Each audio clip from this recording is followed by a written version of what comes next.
الحمد لله رب العالمين والصلاة والسلام على سيد الأنبياء والمرسلين سيدنا محمد وعلى آله وأصحابه أجمعين أما بعد. حضرات،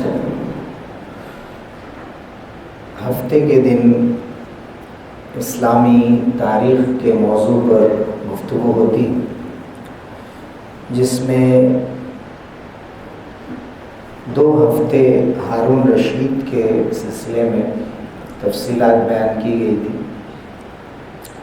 اور یہ بتایا گیا تھا کہ گریگورین کیلنڈر کے مطابق، عیسوی کیلنڈر کے مطابق تقریباً 23 سال ہارون رشید کی حکومت رہی. 786 سے شروع ہو کر 809 تک. اس درمیان ہارون رشید نے بہت سے کارنامے انجام دیے. وہ خود ایک نیک دل انسان تھا اور اس کے ساتھ ساتھ سماج کے لیے، انسانیت کے لیے، مسلمانوں کے لیے جو خدمات انجام دی وہ فراموش کرنے کے قابل نہیں ہے، یاد رکھے جانے کے قابل. اور اس سلسلے میں ان کے کچھ کارناموں کا ذکر کیا گیا تھا.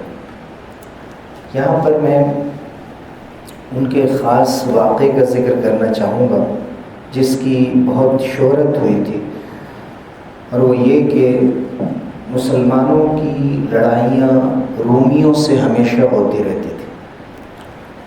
ہارون رشید نے اچانک جو رومیوں کے حملے ہوتے تھے مسلمانوں پر، ان سے بچانے کے لیے ایشیائے کوچک کے علاقے میں، جس کو ایشیا مائنر کہتے ہیں یا اناطولیہ کہتے ہیں، اب ترکی میں وہ حصہ آتا ہے، اس کے سرحدی علاقوں پر بڑے بڑے انہوں نے قلعے بنائے تھے. اور شام کے ساحل پر جو سیریا کا علاقہ ہے اس کے بالکل کنارے اور ترکی کے بارڈر پر انہوں نے چھاؤنیاں قائم کی تھی تاکہ اچانک رومیوں کے حملے سے مسلمانوں کو بچایا جا سکے. ہارون کا روم پر حملہ تاریخ کا ایک بہت بڑا واقعہ تھا، اور اس کی وجہ یہ ہوئی تھی کہ جو رومنس تھے اس زمانے کے، وہ عباسی خلیفہ کو ٹیکس دیا کرتے تھے، ان کے تابع بن کر رہا کرتے تھے. لیکن اسی زمانے میں ایک رومی بادشاہ ہوا جس کا نام سقفور تھا. اس نے یہ کہا کہ نہ میں ٹیکس دوں گا، اسے آئندہ جاری رکھوں گا، اور پہلے جو خراج اور ٹیکس آپ نے وصول کیا ہے وہ بھی مجھے واپس کیجیے. یہ خط دیکھ کر ہارون رشید نے بہت زیادہ غصے کا اظہار کیا تھا، اور یہاں تک الفاظ ملتے ہیں کہ رومی کتے تو اس کا جواب صرف سننے کے اعتبار سے نہیں، بلکہ صرف سنے گا نہیں بلکہ اپنی آنکھوں سے دیکھ لے گا. یہ ایک ایسی دھمکی تھی ہارون رشید کی جانب سے جو رومی بادشاہوں کے خلاف بہت بڑی بات سمجھی جاتی تھی، اور یہ اس سے سمجھا جا سکتا تھا کہ ہارون رشید کی طاقت کتنی بڑھ چکی تھی. انہوں نے روم پر حملہ کیا اور زبردست فوج کے ذریعے سے ان کو شکست دی اور پھر رومیوں کو اپنے تابع بنایا. اسی سفر میں اور اسی کیمپین اور مہم کے دوران، اسی مشن کے دوران، انہوں نے جو ترکیہ کے بعض علاقے جیسے قونیہ ہے، انقرہ ہے، یہ علاقے بھی اسی موقع سے فتح کیے تھے. اس کے ساتھ ساتھ ان کی اور بھی بہت سی فتوحات ہیں، لیکن آج کے درس میں ایک خاص رشتے کے تعلق سے میں ذکر کرنا چاہوں گا جو ہارون رشید کے خاص خاندان سے تھا. اس خاندان کا نام برامکا ذکر کیا جاتا ہے. برامکا ایک ایسا خاندان تھا کہ تقریباً عباسی حکومت کے پہلے حکمراں ابو العباس صفا سے لے کر 5ویں حکمراں یعنی ہارون رشید تک اسی خاندان کے لوگ وزارت کے عہدے پر رہتے تھے، منسٹرز بنتے تھے. اسی برمک خاندان کے لوگ. برمک ان کے خاندان میں ایک شخص گزرا تھا اور کہتے ہیں کہ وہ پارسی تھا، آتش پرست تھا، ایرانی تھا. اسی کے خاندان میں خالد ہوئے. خالد کے بیٹے یحییٰ جو تھے وہ ہارون رشید سے بہت قریب تھے. کہتے ہیں کہ ہارون رشید کو پہلی بار انہوں نے ہی آ کر بتایا تھا ان کے بھائی کے انتقال کے بارے میں اور ان کے خلیفہ بننے کے بارے میں. ہارون رشید کے وہ اتالیق بھی تھے، استاذ تھے، جو شاہی گھرانے میں جو لوگ قرآن پڑھایا کرتے تھے اور درس دیا کرتے تھے شہزادوں کو، ان کو مؤدب کہا جاتا تھا، ادب سکھانے والے. یعنی آج کے دور میں معلم کا لفظ ہر دور میں علم سکھانے والوں کو کہا جاتا ہے، لیکن علم کی اصل ہے تربیت، ادب. تو اصل چیز ہوتی تھی ان کو تربیت سکھاتے تھے، گفتگو کیسے کرنی ہے، بڑوں کے ساتھ کیسے معاملات کرنے، اٹھنا بیٹھنا کیسے، شاہی آداب کیا ہوں. تو ان کو مؤدب کہا جاتا تھا اس زمانے میں، ادب سکھانے والے. اور ہماری اردو زبان میں ایسے شاہی گھرانوں کے جو ٹیوٹر ہوتے تھے، جو استاذ ہوتے تھے، ان کو اتالیق کہا جاتا تھا. تو یہ ان کے اتالیق تھے. اور ہارون رشید ان کا اتنا احترام کرتے تھے کہ ان کو یا ابتی کہہ کر خطاب کرتے تھے، یا ابی کہہ کر. یعنی یحییٰ کو ہارون رشید اپنے باپ کے درجے میں مانتے تھے. اور یحییٰ بن خالد کے جو دو بیٹے تھے جعفر اور فضل، ان دونوں کو اپنے بھائی کے درجے میں مانتے تھے. اور صحیح بات بھی یہی ہے کہ یحییٰ کی جو بیوی تھی زینب، وہ ہارون کی رضائی ماں تھی، انہوں نے دودھ پلایا تھا. تو یحییٰ کے بیٹے فضل اور ہارون رشید یہ دونوں دودھ شریک بھائی بھی تھے. تو اس اعتبار سے بہت ہی قریبی تعلق تھا. اور تقریباً 50 سال تک اس خاندان کا اس عباسی حکومت سے تعلق رہا. یعنی یہ جو یحییٰ تھے، یحییٰ کے والد بھی، ان سے پہلے بھی لوگ وزیر بنتے چلے آئے تھے اس خاندان میں. یحییٰ بہت ہی ذہین انسان تھے اور بہت ہی زیادہ سخی انسان تھے. ان کی دانشوری کے بڑے چرچے تھے. ہارون رشید کو مشورہ دینے میں، ان کو صحیح راہ بتانے میں ان کا بڑا حصہ تھا. تو جیسے ہمارے یہاں نظام دکن کے زمانے میں بھی وزیر اعظم ہوا کرتے تھے، تو ایسے ہی یحییٰ بن خالد جو ہیں وہ وزیر اعظم تھے ان کے، اور سب سے بڑے وزیر اعظم کے معنی سب سے بڑے وزیر، ڈیموکریسی میں پرائم منسٹر کو کہتے ہیں. تو اس وقت ہارون رشید نے ان کا بہت اکرام کیا، موقع دیا ان لوگوں کو آگے بڑھنے کی. اتنی زیادہ چھوٹ ملی کہ عباسی دور میں ہارون رشید کے زمانے میں کسی کے ساتھ بھی اچھا ہو، بڑے بڑے شاعروں کو نوازا جاتا، علماء کو نوازا جاتا اور خدمت کی جاتی سماج کی. کوئی بھی اچھا کام ہوتا تو لوگ کہتے کہ یہ برامکہ نے کیا. یعنی عباسی حکومت کے بجائے برمک خاندان کی طرف اس کو منسوب کیا جاتا تھا. اور یحییٰ، فضل، جعفر، ان کے نام ہر جگہ آیا کرتے. خاص طور سے یحییٰ کے بعد ان کے بیٹے جو جعفر تھے وہ بھی بڑے محنتی اور سمجھدار تھے، وہ وزیر بنے. اس وقت تک یحییٰ بہت ضعیف ہو چکے تھے.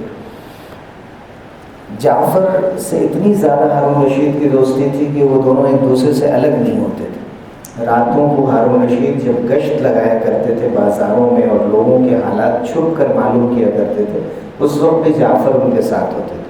اور ایک حبشی غلام تھا ان کا، مسرور اس کا نام تھا. یہ دونوں اکثر ساتھ رہا کرتے.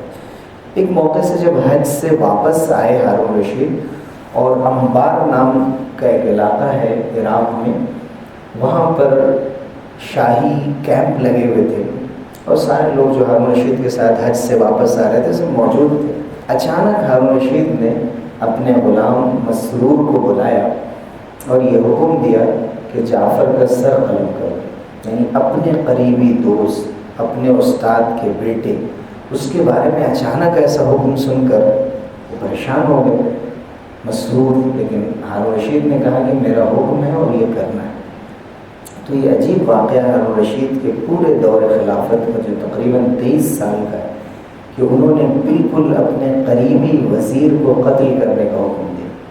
اب اس کے پیچھے آج تک یہ ایک راز ہے. تاریخ میں لوگوں نے بہت سی باتیں لکھی ہیں اور جعفر کو قتل کرنے کے ساتھ ساتھ ان کے والد یحییٰ اور ان کے بھائی یعنی اپنے دودھ شریک بھائی فضل کو جیل میں ڈلوا دیا اور وہیں ان دونوں میں انتقال ہوا۔ پھر برامکہ خاندان کے ایک ایک شخص کو سزا دی گئی اور ان کو تمام عہدوں سے ہٹا دیا گیا۔ تو یہ ایک ایسا خاندان تقریباً ہارون رشید کے دور میں ہی 17 سال تقریباً انہوں نے خدمت کی۔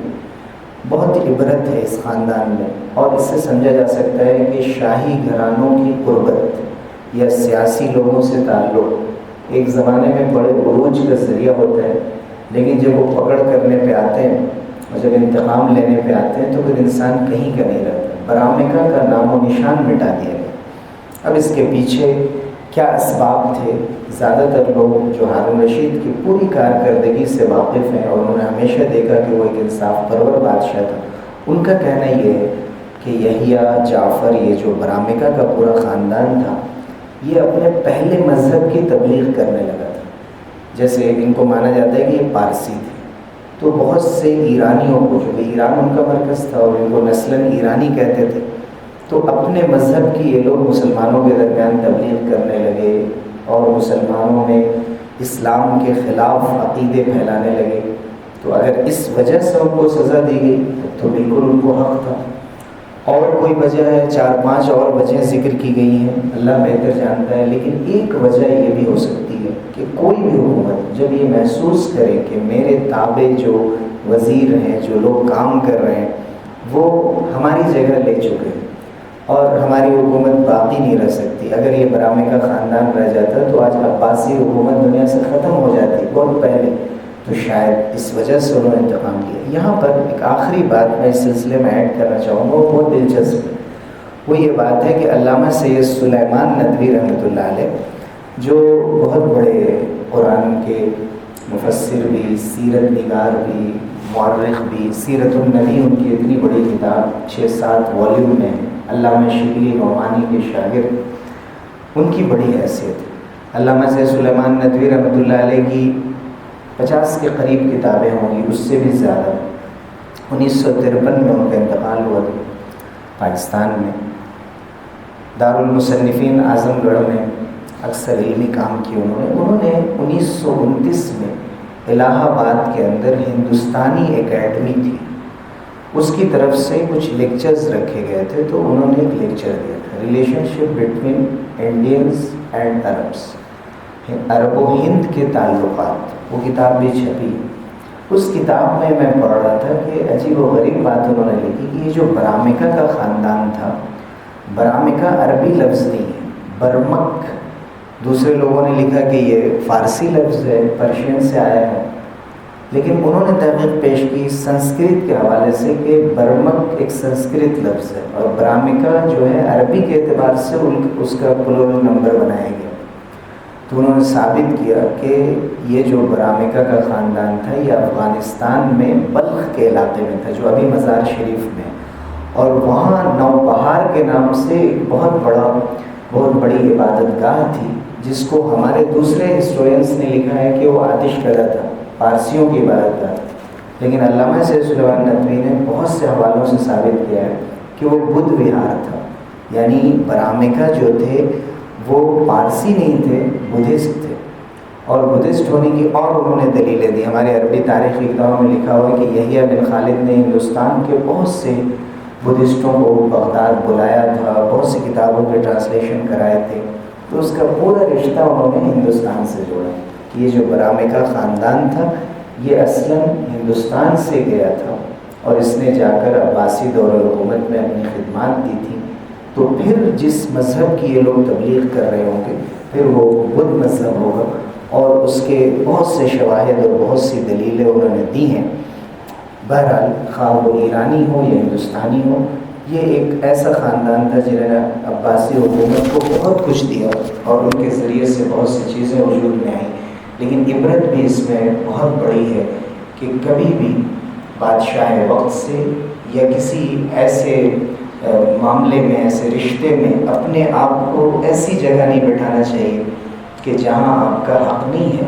جو حدود ہیں، آپ کے جو لمٹس ہیں، اس کے اندر ہمیشہ کام کرنے کی ضرورت ہوتی ہے، اور ہر جگہ بے تکلفی اور بادشاہ سلامت سے بہت قریب ہو جانا اور کسی منسٹر اور وزیر کو اپنا دوست سمجھ لینا، یہ بھی بہت بڑی غلطی ہوتی ہے۔ اس پورے واقعے میں ہمارے لیے ایک سبق ہے، اور برامکا خاندان کی اور اسٹڈی اور اس بارے میں مطالعہ کرنے کی ضرورت ہے۔ انہوں نے دنیا کو بہت کچھ دیا، اسلام کی بڑی خدمات ہیں ان کی طرف سے۔